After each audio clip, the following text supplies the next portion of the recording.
زبیدی سے وضاحت مانگی تو اس نے کہا، خانہ کعبہ کی عظمت و تقدس کی قسم، میں نے اپنی لڑکی نہیں بیچی اور نہ ہی وہ کنیز ہے، وہ میری بیٹی ہے، اور اس شخص نے اپنی قوت کے بل بوتے پر زبردستی اسے اغوا کر کے اپنے گھر میں ڈال دیا ہے۔ اس پر وفد کے لوگوں نے سختی کے ساتھ عاص بن وائل سے بات کی تو اس بدبخت نے اپنے جرم کا اعتراف کر لیا اور زبیدی کی لڑکی اسے واپس دینا پڑی۔ لڑکی واپس کرنے کے وقت بدبخت عاص نے ارکان وفد سے کہا کہ میں کل صبح لڑکی واپس کروں گا، ایک رات مجھے اس کے ساتھ گزار لینے دو۔ وفد کے تمام غیرت مند ارکان نے اسے سختی کے ساتھ اس بد ارادی پر شرم دلائی اور کہا یہ ہرگز ممکن نہیں، چنانچہ اسے اپنے شیطانی ارادے پر عمل کا موقع نہ ملا۔ زبیدی کی بیٹی اسے واپس دلائی گئی۔ اب اس نے اپنی بیٹی کو ساتھ لیا اور اپنے علاقے کی طرف روانہ ہو گیا۔ ناظرین، اللہ سبحانہ تعالیٰ نے نبی صلی اللہ علیہ وسلم کو 40 سال کی عمر میں نبوت رسالت سے سرفراز فرمایا۔ نبوت سے نوازے جانے کے بعد آپ صلی اللہ علیہ وسلم 13 سال تک مکہ مکرمہ میں رہے۔ یہ زمانہ آپ صلی اللہ علیہ وسلم کی مکی زندگی کہلاتا ہے۔ آپ صلی اللہ علیہ وسلم نے مکی زندگی میں 3 سال تک خفیہ طور پر اپنے قریبی لوگوں کے سامنے اسلام پیش کیا۔ پھر آپ صلی اللہ علیہ وسلم نے 10 سال تک کھلم کھلا اشاعت اسلام کا کام کیا۔ اس کے بعد آپ صلی اللہ علیہ وسلم یثرب ہجرت کر گئے۔ اشاعت اسلام کی وجہ سے کفار مکہ آپ صلی اللہ علیہ وسلم کے جانی دشمن ہو گئے۔ جب تک نبی صلی اللہ علیہ وسلم نے اپنی نبوت اور رسالت کا اعلان نہیں کیا تھا، اس وقت تک آپ صلی اللہ علیہ وسلم مکہ میں ایک عقل مند اور دانشور، صادق اور امین اور اچھے انسان سے جانے جاتے تھے۔ جب آپ صلی اللہ علیہ وسلم نے اپنی نبوت کا اعلان کیا تو لوگوں نے آپ صلی اللہ علیہ وسلم کو جادوگر اور کاہن و ساحر جیسے معیوب لقب سے مشہور کرنے کی کوشش کی تاکہ لوگ آپ صلی اللہ علیہ وسلم کے قریب نہ آئیں اور نہ آپ صلی اللہ علیہ وسلم کی باتیں سنیں۔ طارق بن عبداللہ المحاربی رضی اللہ تعالیٰ عنہ فرماتے ہیں، میں نے اللہ کے رسول صلی اللہ علیہ وسلم کو بازار ذی المجاز میں دیکھا جبکہ میں خرید و فروخت میں مشغول تھا۔ آپ صلی اللہ علیہ وسلم سرخ جبہ زیب تن کیے ہوئے تھے اور بلند آواز سے یہ فرماتے جاتے تھے، اے لوگو لا الہ الا اللہ کہو فلاح پاؤ گے۔ ایک شخص آپ صلی اللہ علیہ وسلم کے پیچھے پیچھے پتھر مارتا جاتا تھا جس سے آپ صلی اللہ علیہ وسلم کی پنڈلی اور ایڑھی خون آلود ہو گئے۔ وہ شخص ساتھ ساتھ یہ بھی کہتا جاتا تھا، اے لوگو اس کی بات نہ سننا، یہ جھوٹا ہے۔ محاربی فرماتے ہیں کہ میں نے لوگوں سے پوچھا یہ شخص یعنی آپ صلی اللہ علیہ وسلم کون ہیں؟ لوگوں نے جواب دیا یہ لڑکا بنی عبد المطلب سے ہے۔ پھر میں نے پوچھا یہ شخص کون ہے جو اس کا پیچھا کر رہا ہے اور پتھر مار رہا ہے؟ لوگوں نے جواب دیا یہ آپ صلی اللہ علیہ وسلم کا چچا عبدالعزیٰ یعنی ابو لہب ہے۔ بازار ذی المجاز میں آپ صلی اللہ علیہ وسلم پر ابو جہل کا مٹی پھینکنا۔ بنو مالک بن کنانہ کے ایک شیخ کہتے ہیں کہ میں اللہ کے رسول صلی اللہ علیہ وسلم کو بازار ذی المجاز میں دیکھا کہ یہ فرماتے تھے، اے لوگو لا الہ الا اللہ کہو فلاح پاؤ گے۔ راوی فرماتے ہیں کہ ابو جہل آپ صلی اللہ علیہ وسلم پر مٹی پھینکتا تھا اور یہ کہتا تھا، اے لوگو خیال رکھنا یہ شخص تم کو تمہارے دین کے حوالے سے دھوکہ نہ دے دے، کیونکہ اس کا ارادہ ہے کہ تم لات و عزا کو چھوڑ دو، جبکہ رسول اللہ صلی اللہ علیہ وسلم اس کی طرف ذرہ برابر بھی التفات نہیں فرماتے تھے۔ ایک دفعہ نبی کریم صلی اللہ علیہ وسلم کعبہ شریف کے پاس نماز ادا کر رہے تھے۔ ابو جہل اور اس کے ساتھی وہاں بیٹھے تھے۔ ان میں سے بعض نے بعض سے کہا، تم میں سے کون ہے جو فلاں قبیلے کی اونٹنی کی اوجڑی لائے اور محمد صلی اللہ علیہ وسلم سجدے میں جائیں تو اسے ان کی پشت پر رکھ دے۔ عقبہ بن ابی معیط جو نہایت بدبخت، شقی القلب اور ملعون تھا، وہ وہاں سے اٹھا اور اوجڑی لے کر آیا۔ پھر وہ آپ صلی اللہ علیہ وسلم کے سجدے کا انتظار کرنے لگا۔ جب آپ صلی اللہ علیہ وسلم نے سجدہ کے لیے اپنے چہرہ مبارک کو زمین بوس کیا تو اس نالائق نے اس اوجڑی کو آپ صلی اللہ علیہ وسلم کی پیٹھ پر کندھوں کے درمیان رکھ دیا۔ آپ صلی اللہ علیہ وسلم اس کے بوجھ کی وجہ سے اٹھ نہیں پا رہے تھے، سجدے کی ہی حالت میں پریشان تھے۔ دوسری طرف ابو جہل اور اس کے بے غیرت ساتھی سب کے سب ہنسنے اور ٹھاٹھے مارنے میں مصروف تھے۔ حضرت عبداللہ بن مسعود رضی اللہ تعالیٰ عنہ یہ سب کچھ دیکھ رہے تھے، مگر اپنی کمزوری اور ظالموں کے خوف سے رسول خدا صلی اللہ علیہ وسلم کا دفاع کرنے سے عاجز تھے۔ پھر آپ صلی اللہ علیہ وسلم کی لخت جگر حضرت فاطمہ رضی اللہ تعالیٰ عنہ آئیں اور اوجڑی کو آپ صلی اللہ علیہ وسلم کی پشت مبارک سے ہٹایا۔ حضرت عروہ بن زبیر رحمۃ اللہ علیہ نے عبداللہ بن عمر بن عاص رضی اللہ تعالیٰ عنہ سے پوچھا، مجھے اس سخت تکلیف سے باخبر کیجئے جس سے مشرکین نے آپ صلی اللہ علیہ وسلم کو دوچار کیا۔ انہوں نے فرمایا، ایک بار نبی صلی اللہ علیہ وسلم حتیم میں نماز ادا کر رہے تھے، اچانک عقبہ بن ابی معیط آیا اور آپ صلی اللہ علیہ وسلم کی گردن میں اپنا کپڑا ڈال دیا۔ پھر اس نے سخت طریقے سے آپ صلی اللہ علیہ وسلم کا گلا گھونٹا۔ پھر ابو بکر رضی اللہ تعالیٰ عنہ آئے اور انہوں نے عقبہ کا موڈھا پکڑا اور اس کو نبی صلی اللہ علیہ وسلم سے ہٹایا اور فرمایا، کیا تم مار ڈالو گے اس شخص کو اس وجہ سے کہ وہ کہتا ہے کہ میرا رب اللہ ہے؟ اپنی زندگی میں رسول اللہ صلی اللہ علیہ وسلم اور ان کے ساتھیوں کو ان کے عقائد کی وجہ سے ستایا گیا، ان کا بائیکاٹ کیا گیا، یہاں تک کہ آپ پر براہ راست حملے بھی کیے گئے۔ ان چیلنجز کے باوجود رسول اللہ صلی اللہ علیہ وسلم امن اور سماجی انصاف کا پیغام پھیلانے کے عزم سے کبھی پیچھے نہیں ہٹے۔ انہوں نے اپنی اہلیہ اور قریبی ساتھیوں کی وفات سمیت کئی غم اٹھائے، یہاں تک کہ اپنے پیروکاروں کے ساتھ مل کر مساوات، انصاف اور بھائی چارے کے اصولوں پر مبنی ایک نیا معاشرہ قائم کرنے میں کامیاب ہو گئے۔ ناظرین، ایک یہودی جس کا نام لبید بن عاصم یہودی تھا، اس نے حضور اقدس صلی اللہ علیہ وسلم پر جادو کر دیا۔ بعض روایات میں آتا ہے لبید بن عاصم یہودی جس نے نبی صلی اللہ علیہ وسلم پر جادو کیا تھا، اس نے اپنی لڑکیوں کو جادو سکھایا تھا اور ان لڑکیوں نے تانت کے دھاگے کو لے کر اس میں گرہیں باندھی تھیں اور اس تانت کے دھاگے کو کنگھے کے اندر لگا دیا تھا۔ اس جادو کی وجہ سے نبی صلی اللہ علیہ وسلم کی طبیعت کچھ ناساز ہو گئی، اور ناساز اس طرح ہوئی کہ بعض اوقات وحی کے علاوہ دیگر امور میں آپ صلی اللہ علیہ وسلم ایک کام کر لیتے مگر خیال ہوتا تھا کہ نہیں کیا۔ ایک دن آپ صلی اللہ علیہ وسلم نے حضرت عائشہ صدیقہ رضی اللہ تعالیٰ عنہما سے فرمایا کہ مجھے جو تکلیف چل رہی ہے اس کے بارے میں اللہ تبارک و تعالیٰ نے مجھے خواب میں اس کا اصل سبب بتا دیا ہے۔ میں نے خواب دیکھا ہے کہ دو فرشتے آئے اور آ کر میرے پاس بیٹھ گئے اور انہوں نے آپس میں گفتگو شروع کی کہ ان صاحب کو کیا ہوا، ان کو کیا تکلیف ہے۔ دوسرے فرشتے نے جواب دیا کہ ان پر کسی نے جادو کر دیا ہے۔ پہلے فرشتے نے پوچھا کس نے جادو کیا ہے؟ دوسرے نے جواب دیا لبید بن عاصم کے نام سے ایک یہودی ہے، اس نے جادو کیا ہے۔ پھر پہلے نے سوال کیا کہ کس چیز میں جادو کیا ہے اور کہاں کیا ہے؟ دوسرے فرشتے نے جواب دیا کنگھے کے ذریعے جادو کیا ہے اور کنگھے کے اندر جو بال آ جاتے ہیں کنگھا کرتے وقت ان بالوں کو بھی استعمال کیا ہے۔ پوچھا کہ کہاں ہے؟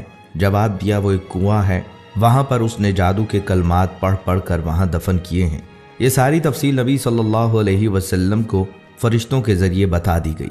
حضرت عائشہ رضی اللہ تعالیٰ عنہا سے آپ صلی اللہ علیہ وسلم نے فرمایا کہ اللہ تعالیٰ نے میری اس تکلیف کے بارے میں مجھے ساری تفصیلات بتا دی ہیں۔ چنانچہ نبی صلی اللہ علیہ وسلم خود اس کنویں کے پاس تشریف لے گئے اور وہاں جا کر دیکھا اس کا پانی بالکل پیلا پڑا ہوا تھا۔ وہاں سے وہ کنگھا بھی برآمد ہو گیا، کنگھے کے اندر جو بال تھے وہ بھی برآمد ہو گئے۔ مدینہ منورہ میں ایک یہودی عورت تھی، اس کا نام لبیطۃ الحمرا تھا۔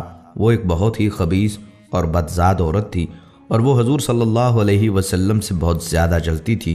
وہ چاہتی تھی کہ نعوذ باللہ آپ صلی اللہ علیہ وسلم اس دنیا سے رخصت ہو جائیں۔ ایک دن اس عورت نے ایک جادوگر کے پاس جا کر کہا وہ حضور صلی اللہ علیہ وسلم پر ایسا جادو کریں کہ بیمار ہو جائیں۔ جادوگر نے اس خبیث عورت کو ایک تعویذ دیا اور اسے حکم دیا کہ وہ اس تعویذ کو حضور صلی اللہ علیہ وسلم کے گھر میں کسی جگہ چھپا دے۔ جادوگر کی بات پر عمل کرتے ہوئے اس عورت نے وہ تعویذ آپ صلی اللہ علیہ وسلم کے گھر میں کسی جگہ چھپا دیا۔ تعویذ کے اثر سے آپ صلی اللہ علیہ وسلم کی طبیعت ناساز ہو گئی۔ صحابہ کرام اس بات سے بہت پریشان تھے۔ انہوں نے آپ صلی اللہ علیہ وسلم کی صحت کے لیے دعائیں کی، لیکن حضور صلی اللہ علیہ وسلم کی طبیعت بہتر نہیں ہو رہی تھی۔ ایک دن حضور صلی اللہ علیہ وسلم کے صحابی حضرت زید بن حارثہ رضی اللہ تعالیٰ عنہ کو ایک خواب آیا۔ خواب میں اللہ تعالیٰ نے انہیں بتایا کہ آپ صلی اللہ علیہ وسلم پر جادو کیا گیا ہے۔ حضرت زید بن حارثہ رضی اللہ تعالیٰ عنہ نے آپ صلی اللہ علیہ وسلم کو خواب کے بارے میں بتایا۔ آپ صلی اللہ علیہ وسلم نے حضرت زید بن حارثہ رضی اللہ تعالیٰ عنہ کو حکم دیا کہ وہ تعویذ تلاش کریں۔ حضرت زید بن حارثہ رضی اللہ تعالیٰ عنہ نے حضور صلی اللہ علیہ وسلم کے گھر کو تلاش کیا اور آخرکار انہوں نے تعویذ کو ایک کنویں میں پایا۔ تعویذ پھینکنے کے بعد آپ صلی اللہ علیہ وسلم کی صحت بہتر ہو گئی۔ جادوگرنی کو معلوم ہوا کہ آپ صلی اللہ علیہ وسلم کی صحت ٹھیک ہو گئی۔ اس نے آپ صلی اللہ علیہ وسلم سے معافی مانگی۔ آپ صلی اللہ علیہ وسلم نے اس سے معاف کر دیا، لیکن اسے سخت سزا دی گئی۔ اسے مدینہ منورہ سے نکال دیا گیا اور اسے یہودیوں کے علاقے میں بھیج دیا گیا۔ فتح خیبر کے بعد حضور صلی اللہ علیہ وسلم کچھ دنوں تک زرعی زمینوں اور باغوں کے انتظامات اور غنائم کی تقسیم کے کاموں میں مصروف رہے۔ ظاہر ہے ان کاموں کے لیے قیام وہیں ضروری تھا۔ اسی دوران ایک عورت نے جس کا نام زینب بنت الحارث تھا، جو سلام بن مشکم کی بیوی تھی، آپ صلی اللہ علیہ وسلم کو زہر دے کر نقصان پہنچانے کی سازش کی۔ اس نے پروگرام بنایا کہ آپ صلی اللہ علیہ وسلم کو بکری کا بھنا ہوا گوشت پیش کیا جائے اور اس میں زہر ملا دیا جائے۔ پہلے اس نے صحابہ کرام سے معلوم کیا کہ آپ صلی اللہ علیہ وسلم کو بکری کا کون سا حصہ مرغوب ہے۔ لوگوں نے بتلایا کہ آپ صلی اللہ علیہ وسلم بکری کی ران شوق سے نوش فرماتے ہیں۔ اس منحوس عورت نے بکری ذبح کی اور اس کا گوشت زہر آلود کر دیا، خاص طور پر بکری کی ران پر زیادہ زہر لگا دیا، اور آپ صلی اللہ علیہ وسلم کے خیمے میں لے کر آئی۔ پیارے آقا صلی اللہ علیہ وسلم مغرب کی نماز ادا کر کے خیمے میں تشریف لائے۔ دیکھا تو ایک عورت خیمے کے باہر آپ کا انتظار کر رہی تھی۔ آپ صلی اللہ علیہ وسلم نے اس سے آنے کا سبب پوچھا۔ عورت نے کہا، اے ابو القاسم، میں آپ کے لیے بکری کا بھنا ہوا گوشت ہدیہ کے طور پر لائی ہوں۔ اسے معلوم تھا کہ آپ صلی اللہ علیہ وسلم ہدیہ قبول فرما لیتے ہیں، صدقہ قبول نہیں فرماتے۔ آپ صلی اللہ علیہ وسلم نے صحابہ کرام رضی اللہ تعالیٰ عنہم سے فرمایا، اس سے کھانا لے لو۔ اس کے بعد آپ صلی اللہ علیہ وسلم نے صحابہ کرام سے جو اس وقت وہاں موجود تھے کھانے کے لیے فرمایا۔ آپ صلی اللہ علیہ وسلم نے بکری کا بازو لے لیا اور اسے منہ میں رکھا۔ حضرت بشر بن برا بن معور نے بھی گوشت کا ایک ٹکڑا منہ میں رکھ لیا۔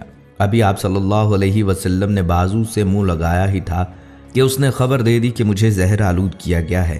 آپ صلی اللہ علیہ وسلم نے فوراً تھوک دیا، اگرچہ اس کا تھوڑا بہت اثر زبان پر رہ گیا۔ دوسری طرف حضرت بشر بن برا آپ صلی اللہ علیہ وسلم کے ادب اور لحاظ کے سبب کھانا نہ تھوک پائے، حالانکہ آپ صلی اللہ علیہ وسلم نے فرما دیا تھا کوئی شخص یہ کھانا نہ کھائے، اس میں زہر ملا ہوا ہے۔ زینب بنت الحارث کو طلب کیا گیا۔ آپ صلی اللہ علیہ وسلم نے اس سے دریافت فرمایا کہ کھانے میں تو نے زہر ملا دیا تھا؟ اس نے عرض کیا، جی میں نے ملایا تھا۔ آپ صلی اللہ علیہ وسلم کو کیسے پتہ چلا؟ فرمایا، مجھے اس ہڈی نے بتلا دیا کہ میں زہر آلود ہوں۔ آپ صلی اللہ علیہ وسلم نے فرمایا، تو نے ایسا کیوں کیا؟ اس نے کہا، میرے باپ، چچا اور شوہر قتل ہو گئے، میری قوم بھی تباہ ہو گئی۔ میں نے سوچا اگر آپ صلی اللہ علیہ وسلم نبی ہوئے تو یہ زہر آپ پر اثر نہیں کرے گا اور آپ صلی اللہ علیہ وسلم بچ جائیں گے، اور اگر بادشاہ ہوں گے تو ہمیں آپ سے نجات مل جائے گی۔ آپ صلی اللہ علیہ وسلم نے اسے کچھ نہیں کہا اور جانے دیا۔ صحابہ رضی اللہ تعالیٰ عنہم نے عرض بھی کیا کہ اس کو سزا ملنی چاہیے، مگر آپ صلی اللہ علیہ وسلم نے درگزر سے کام لیا۔ انبیاء کرام کی یہی شان ہوتی ہے، اور ہمارے حضور صلی اللہ علیہ وسلم تو وہ درگزر میں سب سے بڑھ کر تھے۔ جن صحابہ کرام نے گوشت منہ میں رکھ کر تھوک دیا تھا ان پر زہر کا اثر کم تھا۔ آپ صلی اللہ علیہ وسلم نے ان سے فرمایا کہ سر میں پشنے لگوائیں، یعنی فاسد خون نکلوا دیں۔ صحابہ کرام نے ایسا ہی کیا، لہٰذا حضرت بشر بن برا زہر کے اثر سے وفات پا گئے۔ رسول اللہ صلی اللہ علیہ وسلم اس واقعے کے بعد 3 برس تک حیات رہے، لیکن اس زہر کا اثر محسوس فرماتے رہے، یہاں تک کہ مرض وفات میں اس کا اثر کچھ زیادہ ہی محسوس فرمایا۔ ایک روز حضرت عائشہ رضی اللہ تعالیٰ عنہا سے فرمایا، اے عائشہ، میں نے خیبر میں جو کھانا کھا لیا اس کا اثر آج تک محسوس کر رہا ہوں۔ اسی لیے علماء کرام فرماتے ہیں کہ آپ صلی اللہ علیہ وسلم نے شہادت پائی۔ ناظرین کرام، یہ تھی ہماری آج کی ویڈیو، امید ہے آپ کو پسند آئی ہوگی۔ اگر آپ کو یہ ویڈیو پسند آئی ہے تو ہمارے چینل کو سبسکرائب کریں اور اس ویڈیو کو باقی دوستوں کے ساتھ ضرور